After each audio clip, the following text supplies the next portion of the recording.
Okay. We are back with Lisa, and we are going to finish up some chats about joy and bursting with happiness with Lisa White today. Super excited that she has spent so much of her time hanging out with us. Yes, I have my book right here too, so I can refer. Good. And today's chapter was about parenting, which makes me so happy. But you know what? And I'm just going to launch into this, Lisa, and I know you probably have an agenda, but I'm going to launch into this because just I was thinking about this as I was reading it. I missed a lot of moments when they were little and life was so stressful. Don't we all? My mother used to say, the days are long, but the years are short. And I was like, what is that? Give me a break. All I know is right True. now, I would give anything to have a full night's sleep and, not have to worry about everything we worry about when they're little. But yeah, looking back, obviously, we all did. It sucks. I mean, it's sad in a way. When my kid, especially David, he's 12, and you know, it makes me sad when he doesn't need me as much anymore. But I know that that's the plan. That's what's supposed to happen. But it's just, you get nostalgic a little bit because you think back to how cute they were. And, it's also hard because they're our whole world and we're their whole world. And then it gets to a point where they're still our whole world, but we're not their whole world anymore. And I'm again, there. it's supposed to be that way, but that doesn't make it hurt any less. No, it's really, you're right. I mean, part of my big joy is just like seeing how incredible they are. And my older daughter, is turning 16 this month, which is a huge milestone. But for a 16-year-old, she had 4 friends come over and have a porch party for her last weekend because we can't do a big sweet 16, right? So 4 friends socially distanced on my back porch, and we bought them all Italian food, and they just watched silly movies and were just silly teenage girls. Nothing has made me more proud than the friends that she has chosen. Zero drama, like no agenda. Like they are honestly the kindest people and they're so generous to each other. It's just, that's just such a huge burst of joy for me, knowing that she's growing up making those kinds of choices. It's very, very good. Yeah. I mean, that's half the battle right there. If they surround themselves with positive, good kids, makes a difference. Makes a difference. Nicole, do you have children? I have a 4.5-year-old boy. Bless your heart. So you're in the thick of it. Yeah. What is his name? His name is Bryce. How cute is he? Yeah, he's super fun. So we're at that stage now where he's starting to tell me, Mommy, I can do it myself. I'm going to do it myself, but he's not quite really able to do it himself just yet. Like Monday, he wanted to get his vitamins out of the cabinet. So in order to do that, he had to climb on the counter by the coffee pot, by the sink. And so like I'm in that phase where I'm like starting to learn I've got to let go a little bit, but I also want to be there to like control. And so that patience, which has always been a struggle for me, but being patient and understanding that my morning routine is going to take 2 hours instead of an hour now. And that's okay. Oh yeah. And then also finding those little moments in the evening where, when he wants to snuggle for the 10,000th time, I know that that's not going to be last forever. Man. So soaking up those moments because they're not going to be forever. Yeah. Great. No, when we talk about our kids, I mean, that's the most emotional thing in the world. Like we think we know what book. we think we know, and we don't. We don't have a clue. There's no comparison. Oh, yeah, it's hard, but wonderful that you're savoring those moments and you're in the moment and you're present and you've got the mindset of really appreciating it. Most of the time. Yeah, well, of course. I mean, you're human, I mean, let's be honest. There are times where, they'll be like, I want one more hug. And they're like, I just want to go to bed.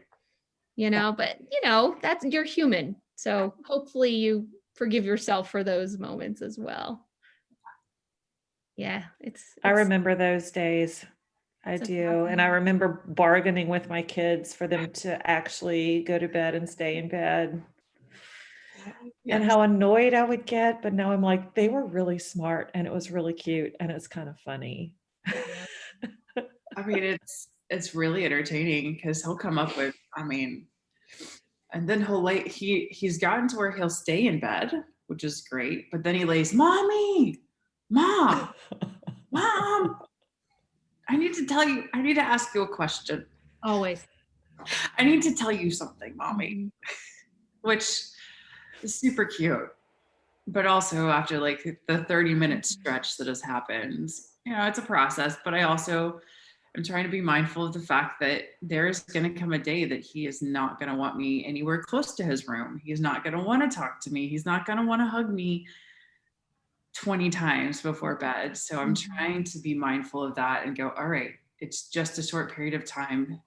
It's okay. This is just a season. Keep moving forward. It's so hard to see when you're in it. It's so hard to see the forest when you're in the middle of the trees. Yep.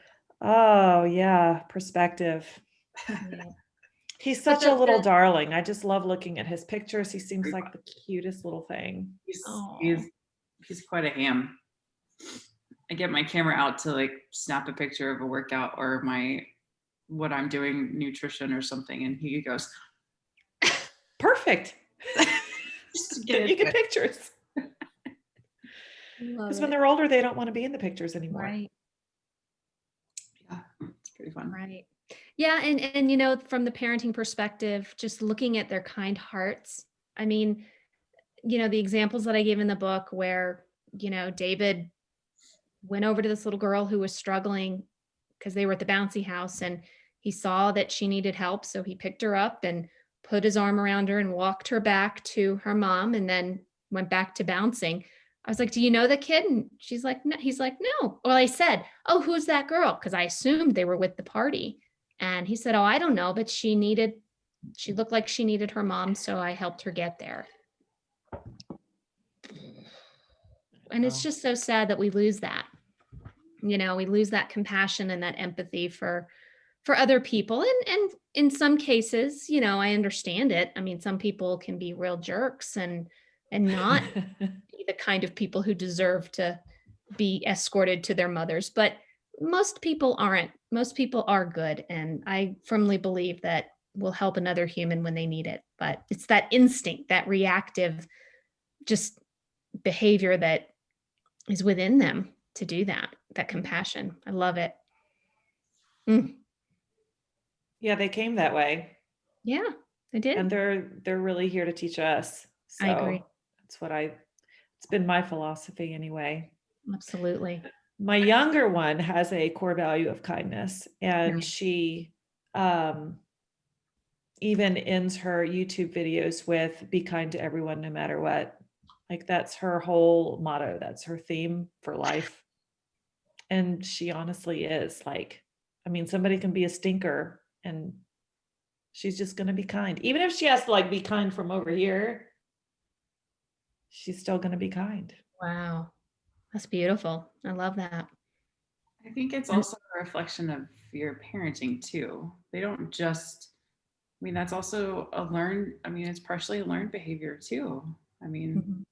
They see us setting those positive examples, maybe not 100% of the time, but we're learning just like they are. But they have to have that nurturing and that feels safe to be able to explore that. So I think it's a reflection of us as parents as well. I like to think so. I don't know. They're just so darn sweet and genuine and kind. And the kids, they just see another group of kids and walk over and start playing with them. I'm like, wow. I remember dropping off David at daycare, and he literally screamed so excited and ran into his little classmates' arms. They were just bouncing up and down because they were so happy to see each other. And I asked the teacher, I said, can you imagine if as I go into the office today and I was like, oh, I'm so happy to see you. should so do that. That is how this team behaves when we see each other in person. I love it. Completely. That's how we behave. But yeah, not a typical work environment. Nice. That's the way it should be. I love it. So where did you guys start? Was it it was after Barry, so blowouts? Yeah, this week would have started with chapter 6. Okay. So we really got into the kindness and service stuff this week. And the chapter 6 kind of builds on that in terms of my roller skating incident. It's awesome. It was Sounds awesome. It was, in fact, I'm going to show you a picture while we're talking about this. Give me a minute.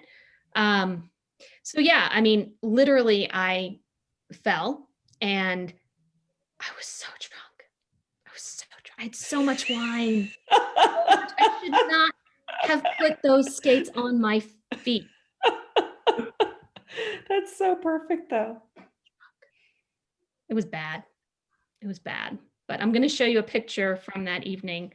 I should have sent it in advance or queued it up, and I'm sorry that I didn't, but give me a second because it'll be worth it, I promise. So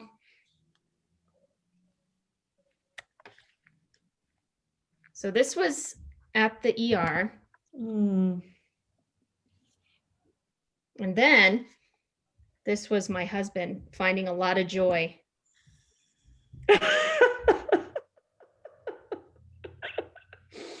So that was my Christmas card last year.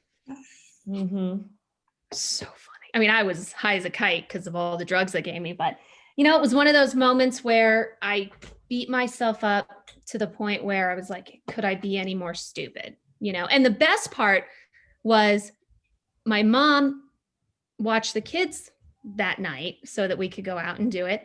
And the last thing she said to me was, don't break your foot. I was like, Mom, give me a break my foot. And then I that next morning when I was at home with the whole thing, the sling and the wrap, I was like, I don't want to call my mother.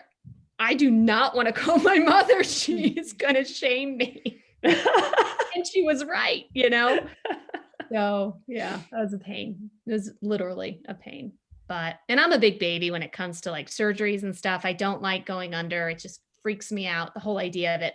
So I was an emotional wreck. And then when Jonathan had to leave to go on his trip, I really was like, what am I going to do? Because I felt miserable and I knew I needed to just feel a little more put together. And this gal was just so darn kind at the salon. And, you know, I've always remembered it. And I always think about her in terms of, you know, the people who take a lot of pride in what they do.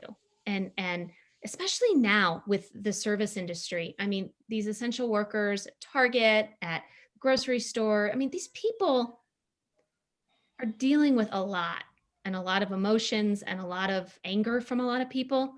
And the least we can do is appreciate them and thank them for what they're doing. I was at Target at 7 a.m. right when they open, because that's when I go. And this young man was stocking the shelves and he had his music blasting. And I walked past the aisle and I'm like, yeah, this is great. And I'm just like, yeah. And he's like, oh crap, I'm so sorry. And I'm like, what are you sorry for, man? And he's like, oh, I didn't realize customers were in the store quite yet. And I told him, I said, look, if anybody has a problem with you listening to music to make the morning go by a little faster, they've got a real problem, in my humble opinion. You do you, enjoy the music and have a good day. But you know, we need to show some appreciation for the people, especially now, who are getting it done and with a smile on their face, for crying out loud, you know? Absolutely. Did you see that cover of Time magazine? That's the medical workers, the person of the year this year. Medical workers. Is medical workers. And so there's a whole bunch of their faces that are just bruised and skin coming off from wearing what they have to wear all day long. And I got an immediate comment from new coach on this team, Melanie, who's been reading the book, and she's a nurse practitioner. She has a practice, so she works all day. But yeah, so she posted her little picture underneath of all the stuff that she's wearing over her face all day while she's at work. And, you know, and she said it's just crazy. Just the day, every day is crazy. I She's could a only hero. imagine. What she and her colleagues are doing, it's not a joke. And, you know, I can't imagine. I can't. Especially in the spring when we were hearing those terrible, terrible stories, you know, just nobody knew what was going on. And they're holding up iPads to people who are passing away. And I don't know if it's still, I mean, I guess it is still quite like that, but just heartbreaking. I mean, I can't imagine they would have ever thought that a day would come where that would be a reality, you know? Yeah.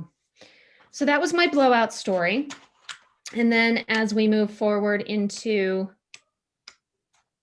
the kindness at work piece, which you guys have nailed down. I mean, come on. We're pretty good at that. Yeah. But we are a very unusual group. Yes, you are. You are. I mean, you love what you do, and it's easy to be kind and enthusiastic for each other when you're happy with where you are. I think that piece really was about the organizations that, you know, they're not quite so joyful. And I'm sure all of us have those kinds of organizations, even though it's not right here on this team. Right. You know, we have other circles that are uncomfortable. Yeah. And then it becomes a part where we don't see people as people at work too.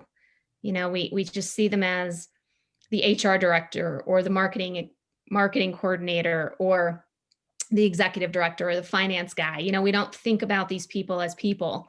And I think that's partly just because we get used to them. You know, they're who we are and they're who they are. And sometimes I know for me, sometimes in marketing, I would clash a little bit with finance because I'm like, but this is going to be the most amazing experience at the conference. They need this. And finance is pushing back and saying, well, do we have an extra $5,000 in the budget? And I'm like, screw the budget, man, let's do it. You know? So clearly there were some elements of friction, but you know, it's more than that. I mean, not only are they who they are at work, they're who they are as people. And those efforts to show them that you see that makes a difference. I love speaking with young people, you know, kids that are graduating high school, college, just to remind them about that human connection in the real world, you know, and because I think sometimes everybody gets so hung up on, you know, do I have the qualifications? Am I more experienced than this candidate? How can I get the job? And I think a huge part of that is just showing your human side and that you're somebody that they would want to work with every day. I mean, I've not hired somebody who's the most qualified because if I had to sit in a meeting with that person for more than 30 minutes, I would punch myself in the face. No, absolutely not. I had somebody once, I asked, you know, the typical question, give me an example of a time you screwed up and how you fixed it. Her answer was, haven't screwed up. Make something up. I don't know. Do you think I really want to work with you? I don't want to work with somebody who's never messed up. No. But it's just those pieces of reminding people to show their humanity, even in a professional setting. I think it's important for young people to know. Yeah, and I think actually the millennial and Zers are better at it than Xers are. You think? Yeah, I think we grew up thinking that we had to be perfect all the time and the smartest person in the room. You think social media has anything to do with that? Yep. Mm-hmm. Yeah. I think Zers like see so much more of culture than we did. Can you imagine if social media was around when we were in high school? That would have been a bad thing for me. Me too. I mean, the idea that Urasinitis big time in high school just would have been bad. Bad. Yeah, if I would have saw a picture of people in my group at an event or a party and I wasn't invited, bad day. Bad day. Although we could do some pretty cool major selfies with our little hat, you know. That would have been fun, but ugh. Yeah. Would not have been good. But yeah. Yeah. So that's all about the work. And then we've got family. And, I told Jonathan when I was writing this book, I said,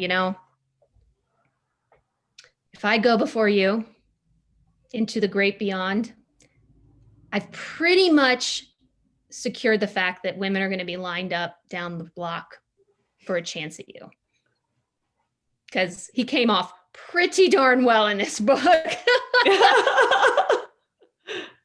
What a great guy. He is. I mean, of course, he's not perfect, but wow. I mean, just first of all, his patience with me and my issues, and then just is a good dad, and he's very rational, very level-headed. Could not have been more different than me in so many ways. And so he came out looking pretty darn good in it, but it is what it is. I wasn't gonna make crap up. And yeah, he's a good one. But I do think that sometimes we take for granted the people that are closest to us. We don't always, sometimes we're so busy at work and professionally and with our activities and parenting, and then handling all of the interactions with parents that come with that. Mm-hmm. You leave very little for those that mean the most to us, just because of our emotional energy can be spent very quickly when we have to be something or be a certain way around people outside the home. Sometimes we're not the greatest when it comes to creating bursts of joys for those who mean the most to us. And so that was something that I felt very strongly about, just being very, very intentional about that. Nicole, I actually thought of you the other day when we were talking last week about, our significant others and, all they're doing for us right now. So apparently they released a new version of World of Warcraft, or one of those stupid online games. And Jonathan's been waiting like months, and he's not really into gaming very much, but because of COVID and stuff, he hasn't been doing other stuff. So this has given him some joy. So I'm like, yeah, go for it. So he's like, hey, I have a raid on Wednesday. And I'm like, yeah, fine. And it was 8:00. Well, at 6:30, he's like, they're all logging on a little early. You mind if I? And I'm like, yeah, go, do you, buddy? Because I knew that brought him a burst of joy, and there was no way I was going to keep him from doing that. So I thought of you because I felt like, look at me creating a burst for the man. Love it. And it's just those little things that, the easier we can make their lives, and even my kids. I mean, yesterday, I did not feel like doing much with, interacting, and I was just burnt out. And David was like, Mom, let's play Clue. And he's got the game board. And I'm like, I would really rather do anything else. But he was so excited. And he's my 12-year-old who doesn't hang out too much with me these days. And so with the little one, the three of us played Clue. It was so painful. It didn't get better, huh? It was just a gift from you to them. They had a great time, and Catherine was learning. She's only 9, so it was rough to teach her, but they had a great time. And I gave them a burst, and that really was for them because I had no interest. Yeah. So, just to be mindful. Definitely, I think the last 9 months has taught me that for sure. Just because we're in such close quarters all day long, and and I feel bad that my kids have lost a lot of their normalcy, and I feel bad that my husband lost a lot of normalcy. He's an extreme extrovert. And so the beginning was like, oh my gosh. I mean, he just didn't know what to do with himself and was just pacing, and which I like get nervous, and right. And I'm an introvert, so I'm good. Like, stay home all day. Okay, cool. Wear my pajamas all day. I'm good. Awesome. But as things have gotten a little bit lighter here, like finding any opportunity for him to see other people in real life, I'm like, please go see real people. Like, go. He's got a regular volleyball game now.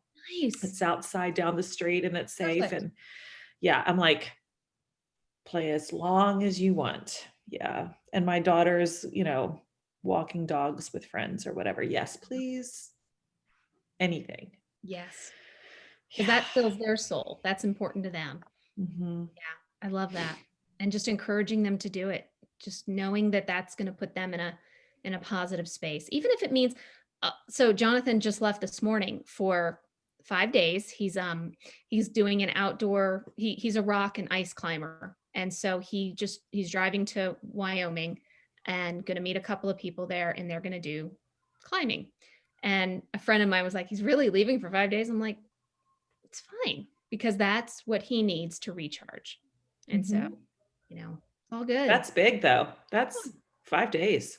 Pre-COVID, that was nothing. I mean, he would be gone quite a bit. It was harder when the kids were little. When the kids were little, that was tough. But now that they're older and when we're not in COVID, he's like, I want to go on a, 5-day or a week. I'm like, bye. Have fun. Cause I mean, the kids and I are fine. We order pizza and watch movies and they're easier now that they're older. Whereas when they were babies, that was So tough. hard. Yeah. So, Yeah. so. I hear you. It is And then the different. last chapter on karma.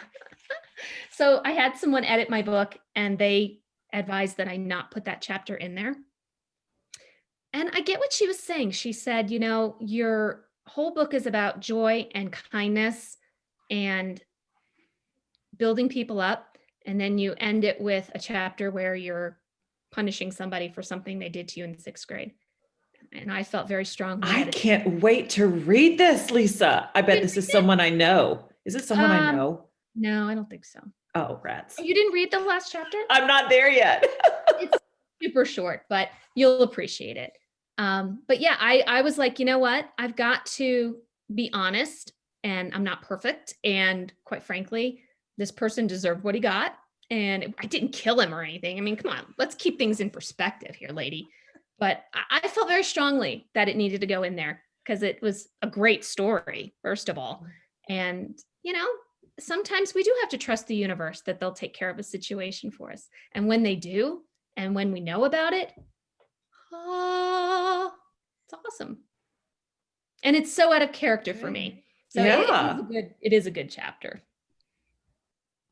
But that's my book, Bursting with Happiness. And I started a podcast of the same name because I wanted to keep communicating the importance of being intentional about our joy, about sharing it with others, spreading it to others. And my blog, of course, on my website, thejoyseeker.com. I'm just trying to make this time as less miserable as I can for everybody.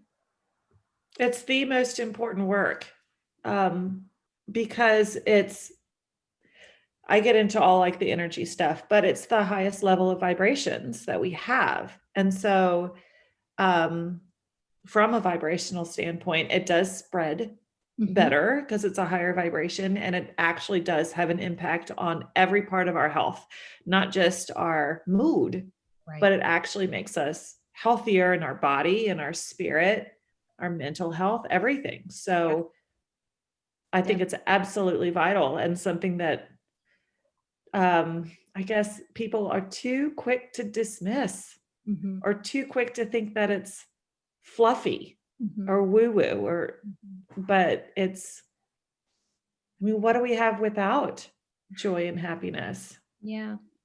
And I think some people who think it's the joy and woo-woo and don't really want to buy into it, they think that my message is just ignore the bad stuff. And that's not my message. I mean, I acknowledge the crap that goes on around us with other people, within myself. I do. There is no denying what is, but it's what we do with that matters. And understanding that there's some things we just can't control. We can't control other people. We can't control certain situations. That's only going to put us in a higher frequency of being able to control what we do want and how we want to live and how we want to feel. Some people too, they just like being miserable. I mean, let's be honest. There are those people too. And usually they're very sick, like physically. It's weird, but you got to wonder what's causing what, But yeah, I just, I feel like people are too hard on themselves. I really do. I feel like we're always striving for something that's unattainable. And rather than be miserable because we can't get to whatever place we think we should be at, we should just appreciate where we are and recognize that we're more awesome than we realize. I mean, if I can help people see that even though they're not excelling in whatever it is they think they should be excelling in, they've got their own strengths, and not to take them for granted because not everybody can do it. We sometimes forget that the things that we're good at and come easily to us don't come easily to others. We're all That was different. a big lesson for me when I was younger. I really did not get that. Yeah. That my brain works very differently from other people's brains. Yeah. And that's okay. Mm-hmm. You know, I mean, that's okay. It's tough. Life is tough, but I just want people to not make it any tougher on themselves. Absolutely. Yeah. So let me ask you about this. I don't know if you saw my post yesterday about sort of like a foreboding joy issue or comparative suffering, I guess might have been a better term for this. But I follow Jen Hatmaker. Love her. And she lives near Nicole, by the way. Nicole, you need to find out where her house is because I want to go visit her. Utah area, I think. Yeah, she's in the Buda area, but closer to you than she is to me. Anyway, Christian writer. She's an activist for gay rights and Black Lives Matter, and fantastic podcast and lots of books. And Fierce, Free, and Full of Fire is one of my favorite books for 2020. I highly recommend it. Well, her husband left her during COVID. She has 5 kids. And she and her husband ran a church together, and her husband walked out on her. And so she has been still up in her career, still writing, still podcast, not really talking about it a whole lot, but you can tell something's happened and she didn't really want to talk about it.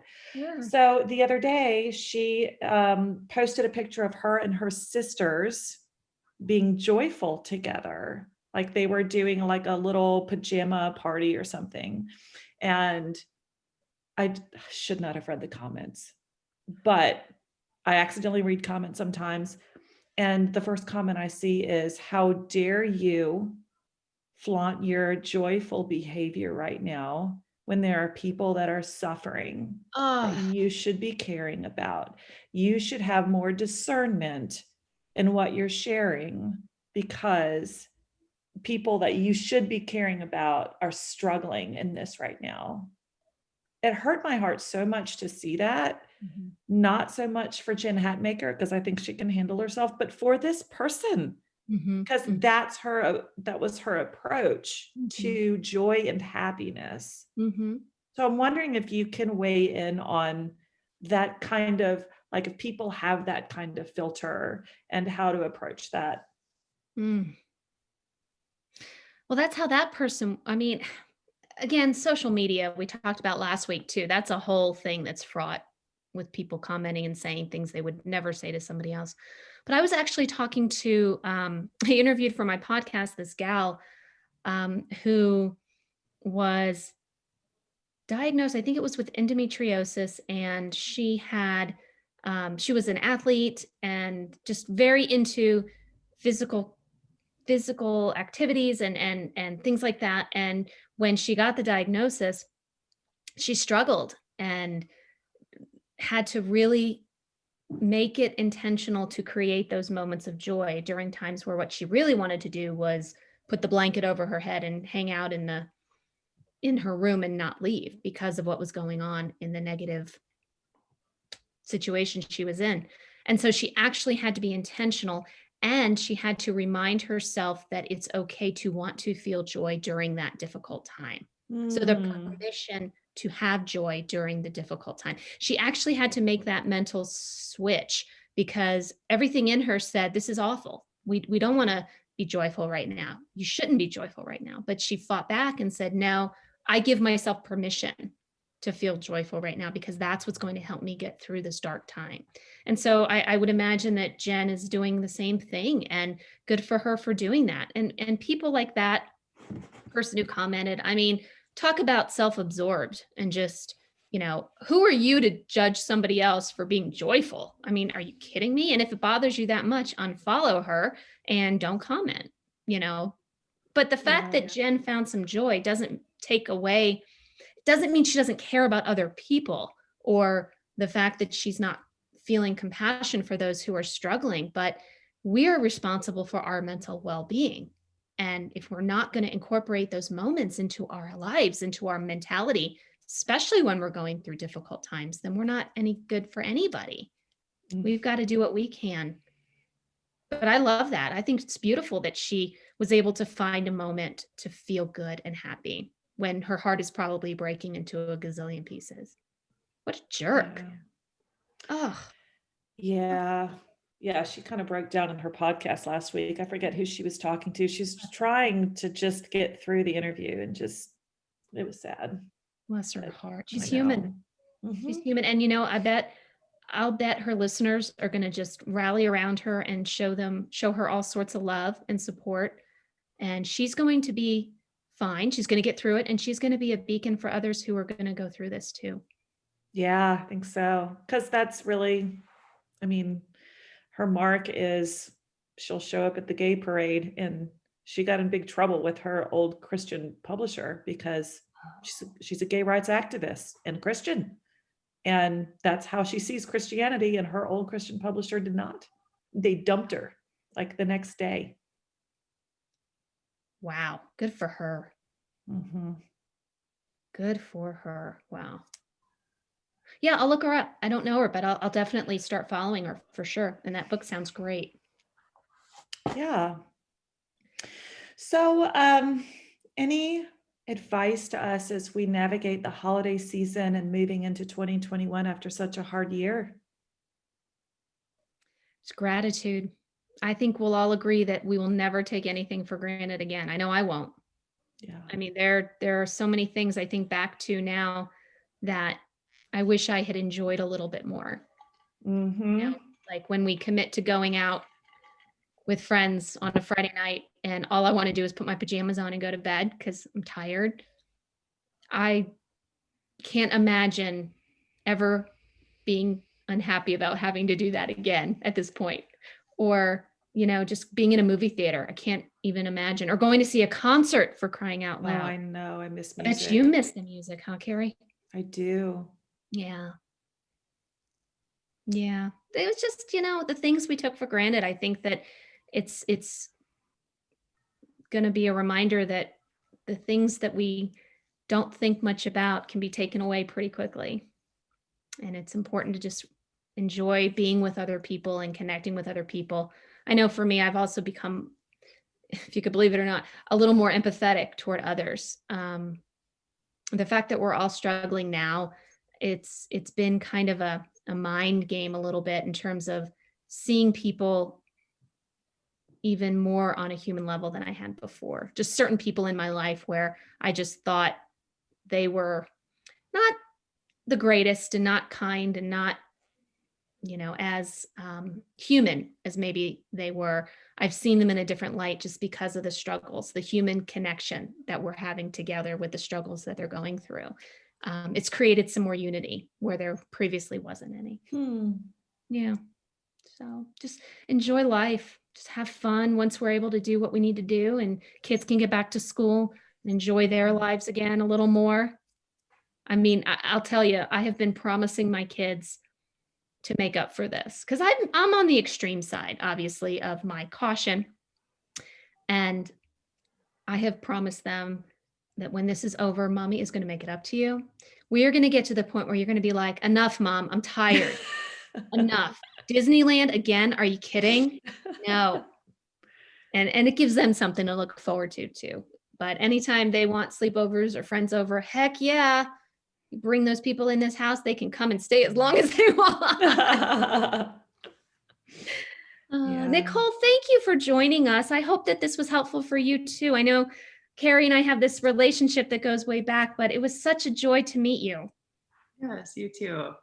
And so I don't have my book today because I passed it along to someone else to read already. Good. And then I was telling Carrie before you hopped on, I just came off of a networking meeting, and it was all through Zoom, so we couldn't do a gift exchange this year. So we all talked about different books and apps, and I mentioned yours. So hopefully everyone will go and buy it right now. Yay! Because I just think it's something that everybody needs to read, and it was such a quick read too, that it was like perfect for those. When you get 10 minutes, you can get through a chapter and have an action item to move forward to the next day. So yeah. That's so Wow. kind. Thank you. Thank you. Thank you. That makes my heart so happy. Thank you. It has been really good to do a chapter a day, and that it took us 2 weeks to get through 10 chapters. And it's like my evening read. It's 5 to 10 minutes, gives me something to consider before going to sleep. And I've really enjoyed that. I'm glad.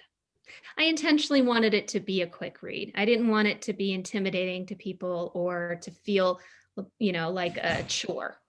Because I'm in 2 book clubs, and I would say probably 80% of the time I don't read the book and I just go for the socialization. Because if I'm not loving it, I'm not going to read it. And so that means a lot to me. Thank you. And if you have other friends or groups that you think would like to, have me chat with them, or whether it's about the book or not, feel free to reach out. I would love to. I just love talking about this to anybody, to any groups, and would welcome the opportunity. Well, thank you. Thank you for having me. I really had fun. We appreciate you so much, because you really have taken a lot of your personal time and energy to pour into us. So we really appreciate you. It's been so much fun. Thank you. Excellent. Well, ladies, let's sign off, and we'll be back in the team for at least one more day. And I'll let Lisa stay in there through the weekend, just in case other things come up as people finish up the book. Perfect. Perfect. All Thank right. you again, and happy holidays. Happy holidays, everyone. Bye-bye.